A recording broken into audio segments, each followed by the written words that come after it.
Hello दोस्तों, नमस्कार। तो कैसे हैं आप सभी।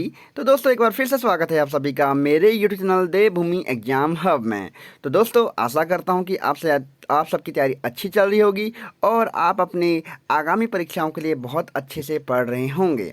दोस्तों जैसा कि आप सभी को पता है कि उत्तराखंड बंदी रक्षक का एग्ज़ाम अक्टूबर माह में होना है और आयोग के द्वारा इसकी तिथि भी निर्धारित कर दी गई है। अब उत्तराखंड जितने भी बंदी रक्षक की तैयारी करने वाले हैं उनके लिए दोस्तों ये आपका जो आज का पेपर सेट रहने वाला है, इससे आपको एक दिशा मिल जाएगी कि पिछली बार आपका पेपर किस तरीके से रहा था और इस बार भी इसी तरीके का आपका पेपर रहने की पूरी संभावना है। तो दोस्तों शुरू करते हैं आज की वीडियो को। तो दोस्तों जो बंदी रक्षक परीक्षा हुई थी पिछली बार, जो लास्ट ईयर का जो ये एग्ज़ाम हुआ था, तो ये इसका जो पहला क्वेश्चन है वो है अ आ के बाद यदि ई हो तो दोनों मिलकर ए बनाते हैं, इस परिवर्तन को क्या कहते हैं। तो दोस्तों आप सभी को ध्यान रखना है कि अ आ के बाद यदि ई हो तो दोनों मिलकर क्या बनाते हैं, तो ए बनाते हैं। तो ए किस में बनता है, आपको ध्यान रखना है कि गुण संधि का दोस्तों ये क्या होता है, हमारा ये नियम होता है कि अ आ के बाद यदि ई हो तो क्या बनता है, ए और आई बनता है। ठीक है, तो पहले क्वेश्चन का जो आपका आंसर सही रहने वाला है वो रहेगा ए ऑप्शन। दूसरा क्वेश्चन है शुद्ध वर्तनी का चयन कीजिए। दोस्तों ये आपसे बहुत ज़्यादा इस बार पूछने वाला है आयोग, क्योंकि शुद्ध वर्तनी दोस्तों बहुत से अभ्यर्थियों के हर बार गलत होती है। तो यहाँ पर option A B C D आपको दिए गए हैं। पहला है अधोपतन, दूसरा है अधःपतन, तीसरा है आधिपतन और चौथा है आधःपतन। तो दोस्तों इनमें से कौन सी वर्तनी जो है शुद्ध लिखी गई है। तो दोस्तों जो ऑप्शन बी आपको दिया गया है अधःपतन, दोस्तों अधोपतन नहीं होता है, अधःपतन होता है। ठीक है, और इसमें कौन सी संधि होगी दोस्तों आप सभी को मुझे कमेंट बॉक्स में कमेंट करके बताना है। तीसरा क्वेश्चन है ईश्वर तुम्हें सफलता दे, किस प्रकार का वाक्य है। तो ईश्वर तुम्हें सफलता दे दोस्तों ये किस प्रकार का वाक्य है, ये आपका जो सही रहेगा वो रहेगा इच्छावाचक वाक्य। दोस्तों आप सभी को पता होगा कि जो वाक्य है, वाक्य के अर्थ के आधार पर कितने प्रकार होते हैं, 8 प्रकार के वाक्य होते हैं। तो उसी में से इच्छावाचक जिसमें भी दोस्तों आपके लिए कामना होती है या आपके लिए सफलता की बात होती है, जिसमें भी आपकी मनोरथ की बात होती है, तो दोस्तों उसमें क्या होता है, इच्छावाचक वाक्य का ये रूप होता है। ठीक है, तो ऑप्शन जो डी है आपका तीसरे क्वेश्चन का बिल्कुल सही रहने वाला है। चौथा क्वेश्चन है कारण के अभाव में कार्य की उत्पत्ति का वर्णन किस अलंकार का लक्षण है। तो दोस्तों आप सभी को पता लग रहा होगा कि यहाँ पर अभाव आ रहा है, तो किस में होता है, ऐसा ऐसा कौन सा अलंकार है जिसमें कि कारण के अभाव के कारण कार्य की उत्पत्ति का वर्णन किया जाता है, तो उसे क्या कहते हैं, विभावना अलंकार। दोस्तों आपने सुना होगा बिनु पग सुने न बिनु पुन काना, दोस्तों ये वाला आपने उक्ति सुनी होगी। तो इसमें कौन सा हमारा होता है, विभावना अलंकार होता है। दोस्तों आपको अलंकार वाला टॉपिक भी बिल्कुल क्लियर करते हुए चलना है। अगर आपके पास लूसेंट की बुक है दोस्तों तो उससे भी आप इस टॉपिक को अच्छे से कवर कर सकते हैं। अगला पांचवा क्वेश्चन है अरविंद का पर्यायवाची शब्द है। तो दोस्तों आप सभी को पता होगा कि जो अरविंद का जो पर्यायवाची शब्द है वो किसका होता है, ये होता है हमारा किसका, कमल का पर्यायवाची शब्द होता है अरविंद। दोस्तों इसके अलावा और क्या होता है, पुंडरीक। दोस्तों आप सभी को ये ध्यान रखना है कि कमल का पर्यायवाची होता है पुंडरीक। दोस्तों ये वीडियो के पेपर में पूछा गया क्वेश्चन है कि पुंडरीक किसका पर्यायवाची शब्द है, तो किसका होता है, कमल का होता है। ये भी आपके लिए बहुत इंपॉर्टेंट रहने वाला है। ठीक है, उसके बाद आपके लिए छठा क्वेश्चन है सत प्लस भावना, सद्भावना में कौन सी संधि होगी। दोस्तों पहले तो आपको सद्भावना में संधि क्या होगी ये ध्यान रखना है कि सत प्लस भावना। ठीक है, ये हमारी सद्भावना की जो संधि होता है ये इस प्रकार से बनती है। अब आपको ध्यान रखना है कि इसमें कौन सी संधि होगी, तो इसमें होगी व्यंजन संधि। अगला हमारे पास अगला क्वेश्चन है कोयले की दलाली में हाथ काले। दोस्तों पहले तो आप सभी को ध्यान रखना है कि अभी जो पेपर का फॉर्मेट बन रहा है उसमें लोकोक्ति ज़्यादा पूछी जा रही हैं और दोस्तों यहाँ पर मुहावरे का उपयोग कम किया जा रहा है। तो आपको ये भी ध्यान रखना है कि लोकोक्ति और मुहावरे में क्या अंतर होता है। ठीक है दोस्तों, अगर आप तो अभी तक आपको ये पता नहीं है कि लोकोक्ति और मुहावरे में क्या अंतर होता है, तो मैंने अपने चैनल में कम्युनिटी बॉक्स में दोस्तों ये क्वेश्चन डाला हुआ है और अच्छे से इसको एक्सप्लेन किया हुआ है कि मुहावरे और लोकोक्ति में क्या अंतर होता है। आप इस पेपर के सॉल्यूशन के बाद उसको जाकर देख सकते हैं और इनको आपको अच्छे से तैयार करना है। तो याद रखना है कि जो कोयले की दलाली में हाथ काले, इस लोकोक्ति का अर्थ क्या होता है कि बुरे के साथ करने से कलंक लगता है। मतलब ये समझे आप कि बुरे के साथ अगर आप रहेंगे तो उसके साथ आपका भी बुरा होगा। ये इस चीज़ का ये अर्थ होता है इस लोकोक्ति का। ऑप्शन सी बिल्कुल सही आंसर रहेगा। अगला है, हिंदी दिवस किस दिन मनाया जाता है? तो दोस्तों आप सभी को पता होगा कि जो हिंदी दिवस मनाया जाता है वो 14 सितंबर को मनाया जाता है। किस दिन इसकी घोषणा करी गई थी? 14 सितंबर 1949 की घोषणा हुई थी। ये आप सभी को ध्यान रखना है, ठीक है। अब दोस्तों हमारा जो 9वां क्वेश्चन है वो है, पृथ्वी मूर्धन्य ध्वनियाँ हैं। अब दोस्तों यहाँ पर पूछा गया कि जो मूर्धन्य ध्वनियाँ हैं वो कौन कौन सी होती हैं। तो आपको ध्यान रखना है, जो मूर्धन्य ध्वनियाँ के अंतर्गत जो वर्ग होता है वो आता है टो वर्ग। टो ठो डो ढो। तो टो ठो डो ढो जो हमारा क्या आता है, मूर्धन्य ध्वनि के अंतर्गत ये आता है, ठीक हो गया। अगला हमारा 10वां क्वेश्चन है, संविधान के अनुच्छेद 351 में किस विषय का वर्णन है? तो दोस्तों आप सभी को पता होगा कि जो संविधान का अनुच्छेद 351 है, इसमें क्या कहा गया है, हिंदी के विकास के लिए दिशा निर्देश संघ की जो राजभाषा है दोस्तों, इसको रखा गया है। तो जो ऑप्शन दोस्तों आपका ऑप्शन ए बिल्कुल है, वो बिल्कुल सही रहने वाला है कि 351 में क्या रखा गया है, संघ की राजभाषा, ठीक हो गया 351 में। अगला हमारे पास दोस्तों क्वेश्चन है 11वां क्वेश्चन, वो है, निम्नलिखित में से वाक्य के शुद्ध रूप का चयन कीजिए। रोटी बच्चे को पकाकर खिलाओ, बच्चे को रोटी पकाकर खिलाओ, बच्चे को पकाकर रोटी खिलाओ, पकाकर रोटी बच्चे को खिलाओ। तो दोस्तों आपको इसमें एलिमिनेशन कर सकते हैं कि इसमें जो वाक्य है वो कौन सा अशुद्ध है। आपसे पूछा गया शुद्ध वाक्य। तो दोस्तों पहला आपको दिया गया है, रोटी बच्चे को पकाकर खिलाओ। तो दोस्तों ये बिल्कुल गलत लिखा गया है। उसके बाद लिखा है, बच्चे को रोटी पकाकर खिलाओ। दोस्तों ये बिल्कुल सही लिखा गया है, ठीक हो गया, क्योंकि बच्चे को रोटी पकाकर खिलानी है। तो दोस्तों ये बिल्कुल शुद्ध वाक्य आपका होगा, ठीक है। और रोटी बच्चे को पकाकर खिलाओ, तो दोस्तों आप सभी समझ रहे होंगे कि बच्चे को पकाकर खिलाओ यहाँ पर कहा जा रहा है, तो ये बिल्कुल अशुद्ध वाक्य होगा। ऑप्शन बी बिल्कुल सही रहने वाला है। अगला है, आए थे हरि भजन को ओटन लगे कपास। इस का अर्थ क्या होता है? तो दोस्तों इसका अर्थ क्या होता है, ये बहुत बार पहले भी पूछा जा चुका है। तो आपको ध्यान रखना है कि मुख्य कार्य को त्याग कर अन्य कार्य में लग जाना, ठीक है। 13वां क्वेश्चन है, वे रहीम नर धन्य हैं, पर उपकारी अंग, बाटन बाटे को लगे जो मेहंदी को रंग।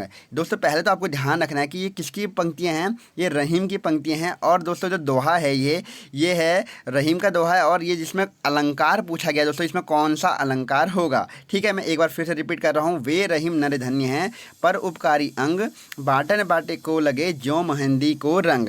तो दोस्तों जो इसका आपका सही आंसर रहने वाला है, ये रहने वाला है उदाहरण अलंकार का, ठीक है। दोस्तों अभी अभी आप देख सकते हैं कि 2 क्वेश्चन अलंकारों से पूछे जा चुके हैं, ठीक है। अब 14वां क्वेश्चन है, मात्रिक छंद हैं।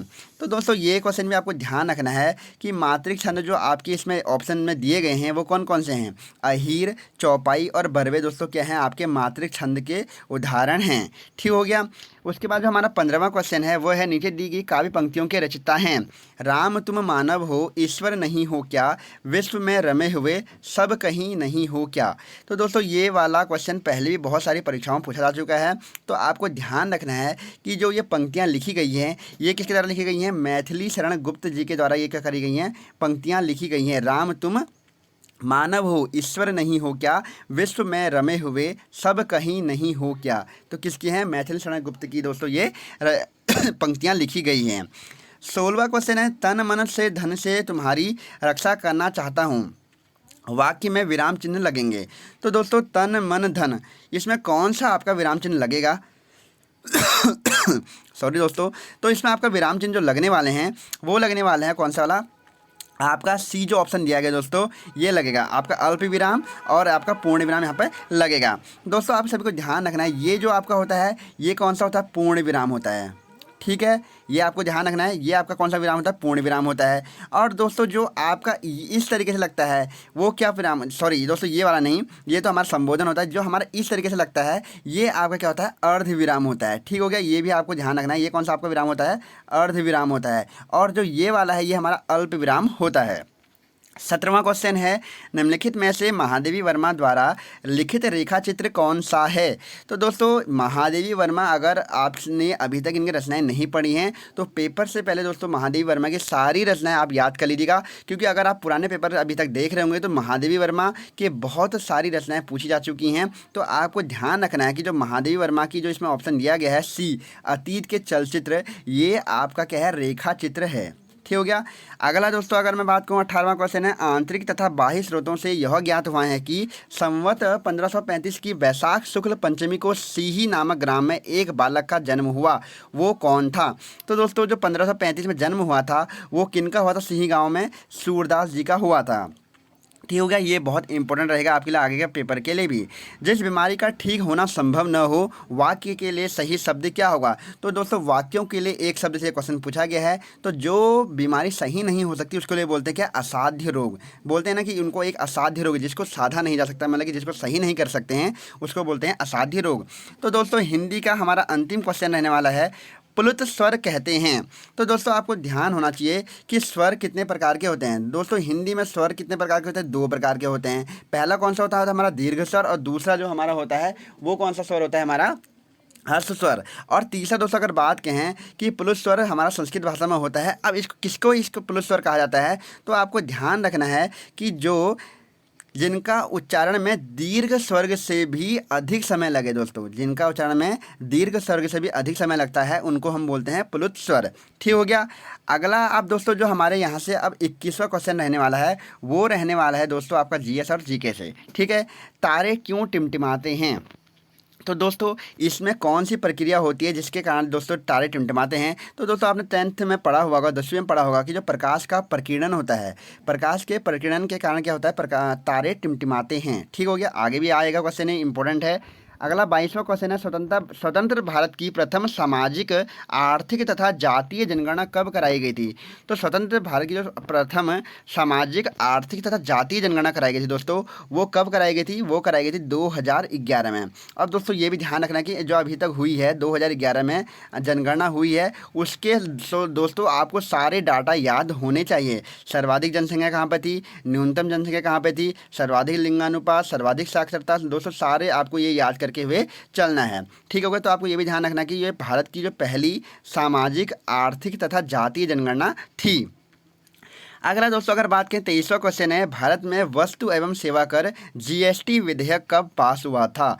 तो दोस्तों आप सभी को पता होगा कि जो जीएसटी विधेयक है दोस्तों ये 3 सितंबर 2016 को क्या करा गया था? इसका जो विधेयक था दोस्तों इसको पास करा गया था। ठीक हो गया ना। इंपॉर्टेंट है, इस चीज़ को आपको ध्यान में रखना है। अगला दोस्तों जो हमारे पास क्वेश्चन है, सॉरी दोस्तों 3 सितंबर को नहीं, क्योंकि 1 सितंबर को तो पूरे भारत में लागू हो गया था, तो 3 अगस्त को दोस्तों इसको विधेयक को पास करा गया था। अगला जो हमारा 24वां क्वेश्चन है वो है जनसंख्या दिवस है। तो दोस्तों आप सभी को ध्यान रखना है कि जनसंख्या दिवस कब मनाया जाता है? तो 11 जुलाई को दोस्तों क्या मनाया जाता है? विश्व जनसंख्या दिवस मनाया जाता है। दोस्तों ये आप सभी को ध्यान में रखना है। ठीक हो गया। अब दोस्तों ये आपका काम रहेगा कि जो 2023 में विश्व जनसंख्या दिवस मनाया गया है इसकी थीम क्या है। कभी कभी क्या होता है दोस्तों, पेपर को थोड़ा टफ करने के लिए दोस्तों क्या करता है कि जो महत्वपूर्ण दिवस है उनकी थीम पूछ लेता है। तो आपको ध्यान रखना है कि इसकी थीम क्या है, आप मुझे कमेंट बॉक्स में कमेंट कीजिएगा। उसके अलावा दोस्तों 23 सितंबर, 24 अक्टूबर और 11 नवंबर दिया गया है, इनको भी आपको पता होना चाहिए कि क्या किस दिन क्या मनाया जाता है। ठीक हो गया। क्योंकि इंपॉर्टेंट डेट्स से आपके क्वेश्चन हमेशा पूछे जाते हैं। अगला 25वां क्वेश्चन है, कौन सा भारत का प्रथम राष्ट्रीय अभयारण्य है? तो दोस्तों आपको याद रखना है कि जो भारत का जो पहला राष्ट्रीय अभयारण्य जिसको हम बोलते हैं दोस्तों कॉर्बेट नेशनल पार्क, 25 का जो सी ऑप्शन होगा दोस्तों कॉर्बेट नेशनल पार्क। दोस्तों कॉर्बेट अभयारण्य जो कि दोस्तों कहाँ पर है? नैनीताल और पौड़ी जिले में जो फैला हुआ है, और उत्तराखंड में दोस्तों इसका ये होता है। और दोस्तों ये चीज़ आपको ध्यान में रखना है, 520.82 वर्ग मीटर किलोमीटर में दोस्तों ये फैला हुआ है। ठीक है दोस्तों, आपको ये भी ध्यान में रखना है। अगला हमारे पास है, पौधे स्वपोषी होते हैं क्योंकि वे। दोस्तों आपको ये पता होना चाहिए कि स्वपोषी का अर्थ क्या होता है। ठीक है। तो स्वपोषी का अर्थ होता है कि जो अपना स्वयं का भोजन बनाते हैं उनको क्या कहते हैं? स्वपोषी कहते हैं। ठीक है। तो स्वयं का भोजन बनाने वालों को स्वपोषी कहते हैं। और कौन बनाते हैं ये आप सभी को पता होगा कि पौधे स्वपोषी होते हैं। अगला 27वां क्वेश्चन है, स्वाइन फ्लू को जाना जाता है। दोस्तों ये क्वेश्चन आपके लिए इंपॉर्टेंट हो सकता है क्योंकि दोस्तों ये अच्छा क्वेश्चन है और पहले भी बहुत सारी परीक्षाओं में पूछा जा चुका है। तो आपको ध्यान रखना है कि जो स्वाइन फ्लू है दोस्तों इसको किसके रूप में जाना जाता है? एनफ्लुंजा H1N1 जो हमारा वायरस होता है दोस्तों, इसके रूप में इसको जाना जाता है, स्वाइन फ्लू को जाना जाता है। ठीक हो गया। अगला 28वां क्वेश्चन है, जीवन कहता है जब किसी में निम्न गुण हों तो उसको क्या कहते हैं? तो जीवन कहता है क्या, जीवन कहलाता है जब किसी में निम्न गुण हो। दोस्तों कौन कौन से गुण जो होते हैं होने चाहिए तब जाके जीवन होता है? तो और हमारा जो इसका सही आंसर है दोस्तों, वृद्धि होनी चाहिए, श्वसन होना चाहिए, उपापचय होना चाहिए। दोस्तों ये सभी के सभी ऑप्शन आपके बिल्कुल सही रहने वाले हैं। 29वां क्वेश्चन है, सभी वृत्त होते हैं। दोस्तों ये क्वेश्चन भी आपके लिए इंपॉर्टेंट है। जो सभी वृत्त होते हैं वो क्या होते हैं? समरूप होते हैं। ठीक है दोस्तों, ये भी आप सभी को ध्यान में रखना है। ठीक, अगला 30वां क्वेश्चन है, भारत की आज़ादी के समय इंग्लैंड का प्रधानमंत्री कौन था? मोस्ट इंपॉर्टेंट क्वेश्चन दोस्तों आपका ये रहने वाला है कि भारत की आज़ादी के समय जो इंग्लैंड का प्रधानमंत्री था वो कौन था? वो था हमारा दोस्तों एटली। ठीक है, ये आपको ध्यान रखना है। 15 अगस्त 1947 में दोस्तों क्या होती है? एटली हमारा क्या होता है? इंग्लैंड का प्रधानमंत्री होता है जब भारत आज़ाद होता है। ठीक हो गया। अगला अगर बात करें, 11वां G20 शिखर सम्मेलन किस देश में हुआ था? अब दोस्तों जो ये पेपर हुआ था ये 2016 का है। ठीक है ना, 2016 के बाद दोस्तों कोई बंदी रक्षा का फॉर्म नहीं आया था। अभी 2000 दोस्तों ये 23 में हो रहा है। तो ये उस समय G20 सम्मेलन हुआ था। तो अभी तो दोस्तों आपको 2023 में G20 सम्मेलन जो हुए हैं उनसे टोटल जितने भी करंट अफेयर क्वेश्चन बनते हैं उनको आपको तैयार करके जाना है। अब दोस्तों इस क्वेश्चन को आपको ध्यान में रखना है कि जो इस बार 2023 का G20 सम्मेलन हुआ है वो कहाँ पर हुआ है? भारत में हुआ है। उसकी बैठकें कहाँ कहाँ पर हुई हैं? पहली बैठक उत्तराखंड में हुई थी दोस्तों, रामनगर में। ये भी आपको ध्यान में रखना है। ठीक हो गया। और दोस्तों उस समय जो ये 2016 के समय जो 11वां G20 शिखर सम्मेलन हुआ था ये कहाँ पर हुआ था? चीन में ये हुआ था। ठीक है, ये इंपॉर्टेंट नहीं रहेगा, आपको 2023 के सारे क्वेश्चन कंप्लीट करते हुए चलना है। 32वां क्वेश्चन है, भारत के वर्तमान अटॉर्नी जनरल कौन है? दोस्तों ये भी इस समय भी दोस्तों आपको ये ध्यान रखना है कि ये भी उस समय करंट अफेयर क्वेश्चन रहा होगा, लेकिन अभी आपको दोस्तों मुझे कमेंट बॉक्स में कमेंट करना है कि वर्तमान समय में जो भारत के जो अटॉर्नी जनरल है वो कौन है। आपको इस समय वर्तमान समय के आपको कमेंट बॉक्स में मुझे कमेंट करके बताना है। ठीक हो गया। 33वां क्वेश्चन है, प्रथम ब्रिक्स फिल्म समारोह का आयोजन कहाँ पर हुआ था? तो पहला जो ब्रिक्स फिल्म समारोह का दोस्तों जो आयोजन हुआ था वो कहाँ पर हुआ था? उदयपुर में हुआ था। दोस्तों ये भी आप सभी के लिए इंपॉर्टेंट क्वेश्चन रहता है। ठीक है, अगला क्वेश्चन है, किसे कंप्यूटर का जनक कहा जाता है? तो दोस्तों आप सभी को पता होगा चार्ल्स बेबेज को फादर ऑफ कंप्यूटर कहा जाता है। ठीक, आईटी का पूरा नाम क्या है? 35वां क्वेश्चन है। तो आईटी के दोस्तों आप जानते होंगे इंफॉर्मेशन टेक्नोलॉजी को बुलाता जाता है आईटी। ठीक हो गया दोस्तों, 35वें का आंसर ए बिल्कुल सही रहेगा। अगला हमारे पास 36वां क्वेश्चन है, सीपीयू का पूरा नाम है। तो दोस्तों सीपीयू का आप सभी को पूरा नाम पता होगा, सेंट्रल प्रोसेसिंग यूनिट। ये सीपीयू का पूरा नाम होता है। दोस्तों आपको मुझे बताना है कि सीपीयू का एक भाग होता है एएलयू। इसकी आपको मुझे फुल फॉर्म दोस्तों कमेंट बॉक्स में कमेंट करके बतानी है। ठीक हो गया। अगला हमारे पास 37वां क्वेश्चन है, पित्त की अनुपस्थिति में निम्न में से किसका पाचन नहीं होगा? पित्त की जो अनुपस्थिति में किसका पाचन नहीं होता है? दोस्तों आपको ये बता दूं कि जो इसका आंसर बिल्कुल सही रहने वाला है वो रहने वाला है ऑप्शन सी। अगर पित्त की अनुपस्थिति हो तो इसमें क्या होता है? वसा का पाचन नहीं हो पाता है। ठीक हो गया, इंपॉर्टेंट क्वेश्चन है। 38वां क्वेश्चन है, दंत चिकित्सक द्वारा मरीज के दांतों की जांच के लिए कौन सा दर्पण उपयोग करा जाता है? तो दोस्तों ये भी आपके लिए इंपॉर्टेंट क्वेश्चन है। अवतल दर्पण और उत्तल दर्पण से हमेशा से क्वेश्चन बने हुए हैं, तो आपको इसको ध्यान में रखना है कि जो हमारा अवतल दर्पण होता है दोस्तों इसका उपयोग क्या करता है? दंत चिकित्सक जो होता है दोस्तों वो मरीज के दांतों को जाँच के लिए किया जाता है अवतल दर्पण का। अगला दोस्तों क्वेश्चन जो रहने वाला है 39वां क्वेश्चन दोस्तों, ये रीजनिंग का क्वेश्चन रहने वाला है दोस्तों। इसको आपको सॉल्व करना है दोस्तों, रीजनिंग आप अच्छे से कर लेंगे, क्योंकि अगर मैं इसको सॉल्व कराऊंगा दोस्तों तो ये वीडियो बहुत लंबी बन जाएगी। तो मैं इसको आपके सीधे आंसर यहाँ पर आपको बता रहा हूँ। ठीक हो गया। तो दोस्तों जो इसमें पूछा गया कि जो यहाँ पर कौन सी संख्या आएगी, तो आपको बताना है कौन सी संख्या आएगी। ठीक हो गया। तो इसका जो आंसर सही रहने वाला है वो ऑप्शन ए बिल्कुल सही है। उसके बाद जो आकृति श्रृंखला वाले क्वेश्चन पूछे गए हैं दोस्तों, आप अगर यूकेएसएससी के अभी पेपर देख रहे होंगे दोस्तों तो फिर से दोबारा से पुराना वाला पैटर्न को फॉलो किया जा रहा है और आकृति वाले क्वेश्चन फिर से पूछे जा रहे हैं। तो दोस्तों इसलिए आपको इसको भी ध्यान में रखना है। तो दोस्तों जो 40वें का जो आंसर रहने वाला है वो रहने वाला है कौन सा? Option A. जो प्रश्न आकृति है यहाँ पर कौन सा चिन्ह आएगा? तो ये वाला आकृति इसमें आने वाली है। ठीक हो गया। आपको डायरेक्शन के हिसाब से इसको लेके चलना है, तो ये क्वेश्चन आप आसानी से कर लेंगे। 41वां क्वेश्चन है, यदि किसी संख्या का 80% 960 हो तो उस संख्या का 180% क्या होगा? तो दोस्तों यहाँ परसेंटेज वाले क्वेश्चन आए हुए हैं, तो जो इसका आंसर रहेगा दोस्तों वो रहने वाला है आपका 2160। ठीक है दोस्तों, इस बार जहाँ तक मुझे पता है कि आपका बंदी रक्षक का यूकेएसएससी परीक्षाएँ कराएगा उस समय दोस्तों, अभी तो इसमें दोस्तों आपकी मैथ पूछे जाने की संभावना बिल्कुल शून्य है। ठीक है।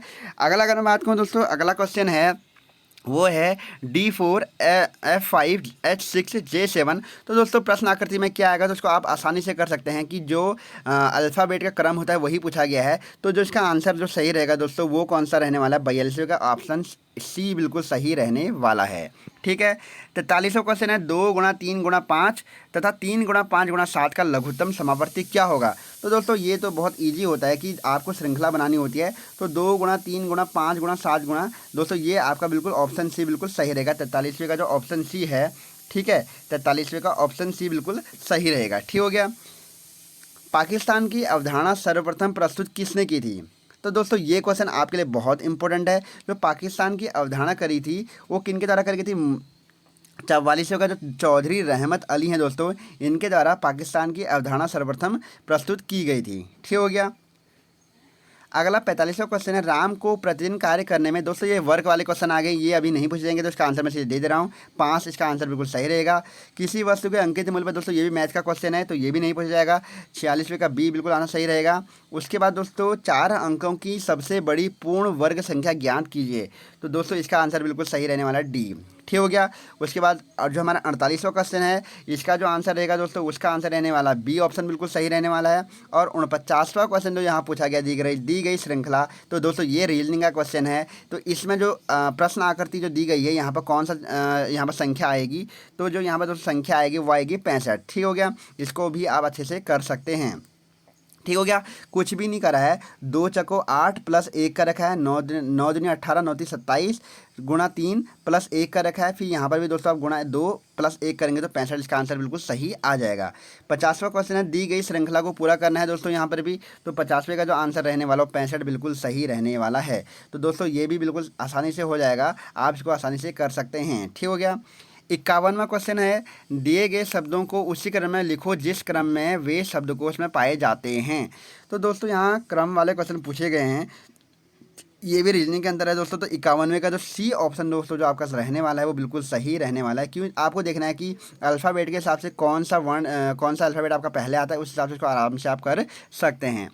52वां क्वेश्चन है कि कौन सा शब्द डेवलपमेंट अक्षरों के नहीं बनाया जा सकता दोस्तों। तो कौन सा शब्द नहीं बनाया जा सकता, तो दोस्तों ये आपका होने वाला है PEDANT, पेडेंट जो होता है तो ये वर्ड नहीं बनेगा। आपने देखना है कि इसमें कौन सा वर्ड नहीं है, और जो इलोप है, वोल्ट है और इन्वलप है दोस्तों, ये सारे के सारे वर्ड इसमें बन जाएंगे। ठीक है। उसके बाद जो 53वां क्वेश्चन है निम्न रिक्त स्थान में कौन सी संख्या आएगी। तो रिक्त स्थान में दोस्तों जो संख्या आएगी वो आने वाली है आपकी कौन सी संख्या, इसमें से ऑप्शन आपके सामने ये दिए गए हैं दोस्तों। तो दोस्तों आपके सामने जो ऑप्शन सी है 24, इसका बिल्कुल सही आंसर रहेगा। ठीक हो गया। 53 का सी। और 54 का दोस्तों जो आपका यहाँ पर क्वेश्चन दिया गया है सीता और गीता की आय का योगफल, दोस्तों ये मैथ का क्वेश्चन है तो इसका आंसर रहने वाला है सी। ठीक हो गया। 55वें का आंसर है दोस्तों, यहाँ पर सरल करने के लिए पूछा गया है, ये भी मैथ के क्वेश्चन दोस्तों आ गया है। ये तो 65वें का जो आपका 55वें का जो आंसर रहने वाला है वो रहने वाला है डी। ठीक है दोस्तों, इसको तो आप कर भी सकते हैं। ठीक हो गया। उसके बाद दोस्तों अभाज्य संख्या कौन सी होती हैं। अभाज्य संख्या कौन सी होती हैं, तो अभाज्य संख्या दोस्तों किनको कहा जाता है, आपने बचपन में पढ़ा होगा कि जो वे संख्याएं जो दोस्तों के अंदर खुद या एक से विभाजित होती हैं उनको अभाज्य संख्याएं कहा जाता है। ठीक है। उसके बाद 57वां क्वेश्चन है एक कक्षा में 40 छात्र गणित में, दोस्तों ये भी आपका मैथ का क्वेश्चन है तो इसका आंसर डी बिल्कुल सही रहेगा। उसके बाद भी दोस्तों आपका मैथ का क्वेश्चन आने वाला है, तो ये है 58वें का जो आपका बी ऑप्शन रहेगा बिल्कुल सही रहेगा। उसके बाद दोस्तों यहाँ पर 59वां क्वेश्चन है, इसका जो आंसर रहेगा बी बिल्कुल सही रहेगा। ठीक हो गया। उसके बाद 60वां क्वेश्चन है, उसका जो आंसर डी है दोस्तों आपका बिल्कुल सही रहने वाला है। अब दोस्तों आप सोच रहे होंगे कि दोस्त सर इसमें इतने सारे मैथ के क्वेश्चन हैं, ये हमारे लिए इंपॉर्टेंट हैं या नहीं है। तो दोस्तों मैं आप सभी को बता दूं कि जो सिलेबस यूकेएसएससी ने दिया हुआ है उसमें आपके मैथ के क्वेश्चन नहीं पूछे जाए तो आपके लिए ये अभी इंपॉर्टेंट नहीं रहते हैं। ठीक हो गया। तो इसलिए आपको अभी मैथ के क्वेश्चन नहीं देखना है, बस ये देखना है कि उत्तराखंड हिंदी जीएस और कंप्यूटर में आपके कौन से क्वेश्चन पूछे गए और रीजनिंग में कैसे क्वेश्चन पूछे गए हैं। ठीक हो गया। अगर आप बात करें जो 61वां क्वेश्चन है दोस्तों, ये भी आपका पूरा मैथ का है। तो दोस्तों एक काम करता हूँ कि मैं आपका ये वाला पोर्शन को सीधा स्किप कर देता हूँ, सीधे जब वहाँ से शुरू करते हैं जहाँ से कि आपके यहाँ पर क्वेश्चन पूछे गए हैं उत्तराखंड के। तो दोस्तों जो आपका क्वेश्चन पूछा गया है 67वें से, वो है जौलजीबी मेला किन दो नदियों के संगम पर लगता है। पहले तो आपको पता होना चाहिए कि जो जौलजीबी मेला लगता है दोस्तों वो लगता है पिथौरागढ़ में। ठीक हो गया। पिथौरागढ़ में दोस्तों काली और गौरी नदी के संगम पर क्या कर लगता है, जौलजीबी मेला लगता है। जौलजीबी मेले की शुरुआत जो करी गई थी 1914 में शुरू करा गया था ये दोस्तों। और आप सभी को ये ध्यान रखना है कि किस दिन लगता है, ये 14 नवंबर को लगता है, जवाहरलाल नेहरू की जन्मतिथि के समय। ठीक हो गया। उसके बाद 68वां क्वेश्चन है, ज्ञानपीठ पुरस्कार से सम्मानित किस साहित्यकार की वर्ष 2016 में मृत्यु हो गई थी। तो दोस्तों ये उस समय का करंट अफेयर रहा होगा। तो महाश्वेता देवी जो दोस्तों जिनको कि साहित्य ज्ञानपीठ पुरस्कार मिला हुआ था, तो 2016 में इनकी मृत्यु हो गई थी। अगला क्वेश्चन है 69वां, अस्कोट आराकोट अभियान किसके द्वारा संचालित होता है। तो दोस्तों आप सभी को पता होगा जो अस्कोट आराकोट जो यात्रा होती है ये प्रत्येक 10 साल में क्या होती है, आयोजित की जाती है। ठीक है, किसके द्वारा कराई जाती है, ये पहाड़ संस्था जो कि नैनीताल में है, इसके द्वारा दोस्तों इसको कराया जाता है। ठीक हो गया। आप मुझे कमेंट बॉक्स में कमेंट कीजिए दोस्तों कि पहाड़ संस्था किसके द्वारा स्थापित करी गई है। ठीक। 70वां क्वेश्चन है, किस धार्मिक यात्रा की शुरुआत गौरीकुंड से पैदल प्रारंभ होती है। तो गौरीकुंड से दोस्तों जो पैदल यात्रा शुरू की जाती है वो है आपकी कौन सी, केदारनाथ यात्रा। ठीक हो गया। 70वें का तो दोस्तों ऑप्शन सी है, बिल्कुल सही रहेगा। 71वां क्वेश्चन है, Himalayan institute hospital trust, Himalayan institute hospital trust की स्थापना किसके द्वारा करी गई थी। दोस्तों जो HIST है इसकी स्थापना जो करी गई थी वो स्वामी राम के द्वारा करी गई थी। ठीक हो गया। और जो हिमालयन इंस्टीट्यूट ट्रस्ट की जो स्थापना होती है 1889 में दोस्तों करी गई है। ठीक है, और कहाँ पे, जॉली ग्रांट में दोस्तों ये है। अगला 72वां क्वेश्चन है, कोटेश्वर डैम किस नदी पर बना हुआ है। तो दोस्तों आप सभी को पता होगा कि जो कोटेश्वर डैम है वो भागीरथी नदी पर बना हुआ है। और 400 मेगावाट की दोस्तों ये क्या है आपकी, 400 मेगावाट की दोस्तों ये जल विद्युत परियोजना है। ठीक हो गया। टिहरी डैम के जो टिहरी जल विद्युत परियोजना है उसी का ये दोस्तों ये भाग है, जिसमें से कि दोस्तों 2000 मेगावाट की बिजली जो होती है दोस्तों हमारी टिहरी में होती है, और 400 मेगावाट की दोस्तों जो बिजली पैदा होती है ये कोटेश्वर डैम में होती है। अगला भी दोस्तों यहाँ पर आपका ये मैथ का क्वेश्चन पूछा गया है। तो 73वें का जो आंसर रहेगा दोस्तों आपका रहने वाला है वो ए ऑप्शन बिल्कुल सही रहेगा। फिर 74वां क्वेश्चन भी दोस्तों आपका मैथ का है। और उसके बाद जो आपका 76वां क्वेश्चन है दोस्तों वो भी उत्तराखंड से पूछा गया है कि उत्तराखंड की सर्वाधिक लंबाई वाली नदी कौन सी है। तो दोस्तों आपने परीक्षा वाणी में इसको अच्छे से पढ़ा हुआ होगा कि जो उत्तराखंड की सर्वाधिक लंबी दूरी करती है 252 किलोमीटर की लंबाई इसकी है दोस्तों, वो है काली नदी की। ठीक हो गया। काली नदी जो है उत्तराखंड की सर्वाधिक लंबी नदी है। अगर यहीं पर दोस्तों पूछा जाए कि सर्वाधिक जल प्रवाह वाली नदी कौन सी है दोस्तों, तो वो कौन सी है, अलकनंदा नदी आपकी होने वाली है। कौन सी, अलकनंदा। ठीक है। रिंगाल का उपयोग किया जाता है। तो दोस्तों रिंगाल का जो उपयोग होता है कालीन, कोटोरा और टोकरी बनाने में इसका प्रयोग होता है। ठीक। 78 क्वेश्चन है, उत्तराखंड की निम्न में से किस समुदाय में सर्वाधिक साक्षरता दर है। तो दोस्तों ये तो आप सभी जानते होंगे कि जो भोटिया समाज है दोस्तों ये सर्वाधिक शिक्षित और सर्वाधिक दोस्तों क्या है, जिसकी सर्वाधिक जो इनकम है दोस्तों, सर्वाधिक शिक्षित बोलेंगे, और सर्वाधिक धनी दोस्तों ये ही हमारा समुदाय है, भोटिया समुदाय। 79वां क्वेश्चन है, क्षेत्रफल की दृष्टि से निम्नलिखित में से कौन सा राज्य उत्तराखंड राज्य में सबसे छोटा है। तो दोस्तों ये आप सभी को पता होगा कि क्षेत्रफल की दृष्टि से जो सबसे छोटा राज्य है दोस्तों हमारा वो कौन सा है। तो दोस्तों जो आपका आंसर सही रहेगा वो रहेगा चंपावत। क्षेत्रफल की दृष्टि से सबसे छोटा राज्य 1766 वर्ग किलोमीटर में दोस्तों ये हमारा राज्य जिला फैला हुआ है। ठीक हो गया। और सबसे बड़ा जो हमारा राज्य जिला है दोस्तों वो कौन सा है, आप सभी को मुझे कमेंट बॉक्स में कमेंट करके बताना है, क्योंकि UKPSC का तो ये फेवरेट क्वेश्चन रहता है कि क्षेत्रफल की दृष्टि से उत्तराखंड का सबसे बड़ा जिला कौन सा है, ये हमेशा से पूछा जाता है।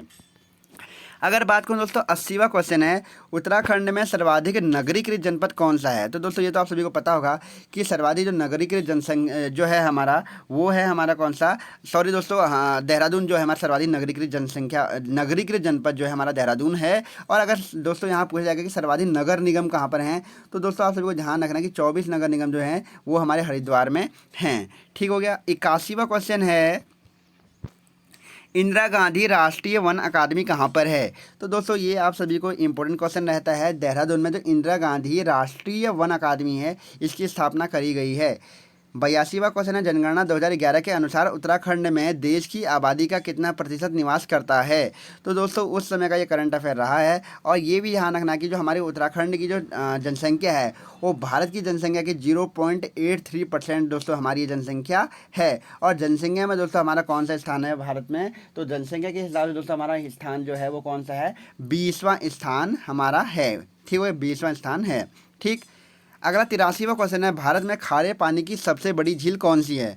तो दोस्तों ये तो क्वेश्चन आपके लिए हमेशा तक इम्पोर्टेंट रहता है कि जो भारत में सबसे अधिक खारे पानी की झील है वो कौन सी है? चिल्का झील। ठीक है, चिल्का झील कहाँ पर है? उड़ीसा जिले में, उड़ीसा राज्य में दोस्तों हमारी चिल्का झील है।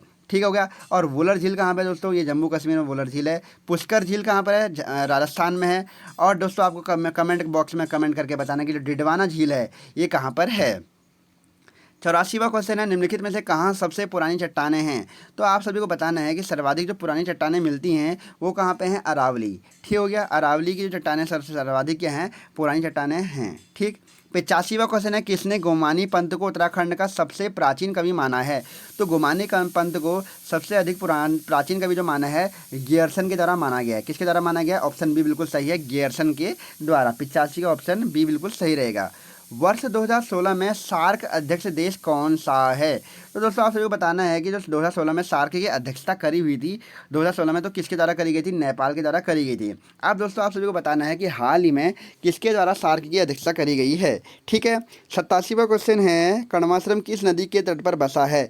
तो दोस्तों आप सभी को पता होना चाहिए कि जो कण्वाश्रम है ये मालिनी नदी के तट पर बसा हुआ है। और कहाँ पर है ये? पौड़ी में दोस्तों ये कण्वाश्रम है। ठीक हो गया। आपको ध्यान रखना है कि कालिदास ने अपनी पुस्तक मेघदूतम में इसको कण्वाश्रम को किसलय प्रदेश की संज्ञा दी है। ठीक हो गया। अगला हमारा 88वां क्वेश्चन है, पुष्पेश पंत को किस क्षेत्र में जाना जाता है? तो दोस्तों पुष्पेश पंत का संबंध है वो किससे है? अंतर्राष्ट्रीय मामलों के विशेषज्ञ के रूप में। ठीक हो गया, इंपॉर्टेंट क्वेश्चन रहेगा। अगला क्वेश्चन है, 89वां बागनाथ मंदिर स्थित है। दोस्तों आप सभी को पता होगा कि जो बागनाथ मंदिर है ये कहाँ पर है? बागेश्वर में है बागनाथ मंदिर। 90वां क्वेश्चन है, पहल योजना का संबंध किससे? दोस्तों मोस्ट इंपॉर्टेंट क्वेश्चन मैं इसको मानता हूँ कि जो पहल योजना है इसका संबंध किससे है? आपको ध्यान रखना है कि जो रसोई गैस से संबंधित है हमारी पहल योजना। आप मुझे कमेंट बॉक्स में कमेंट करके बताइए कि जो पहल योजना शुरू करी गई थी कब करी गई थी। ठीक है दोस्तों, आप सभी को मुझे कमेंट बॉक्स में कमेंट करके बताना है। ठीक हो गया। अब अगर मैं बात करूँ दोस्तों, 91वां क्वेश्चन है, निम्नलिखित में से कौन सा समरूप मिश्रण है? तेल में पानी, अल्कोहल में पानी, रेत में नमक और चीनी में नमक। चीनी और नमक दोस्तों जो आपका 91वें का डी ऑप्शन रहने वाला है। सॉरी दोस्तों, अल्कोहल और पानी दोस्तों आपका क्या होगा? समरूप मिश्रण का उदाहरण रहेगा। ठीक है, तो कौन सा ऑप्शन बिल्कुल सही रहेगा? बी ऑप्शन बिल्कुल सही रहेगा। 91वें का बी ऑप्शन बिल्कुल सही। 92वां क्वेश्चन है, काले हिरण के अवैध शिकार के लिए सलमान खान के विरुद्ध किस समुदाय ने प्रयास किया था? तो दोस्तों आप सभी को पता होगा कि सलमान खान के द्वारा जो काला है ब्लैक डियर के केस में दोस्तों जिनके द्वारा गाड़ी से टक्कर होकर दोस्तों हिरन की मौत हुई थी, उसके बाद दोस्तों बहुत साल तक दोस्तों क्या था, सलमान खान पर ये केस लगा हुआ था। तो किसके द्वारा दोस्तों ये इन पर केस लगाया गया था? कौन से समुदाय के द्वारा लगाया गया था? तो दोस्तों आप सभी को ध्यान रखना है कि जो बिश्नोई समुदाय है दोस्तों इसके द्वारा क्या करा गया था? इसको लगाया गया था। ठीक हो गया।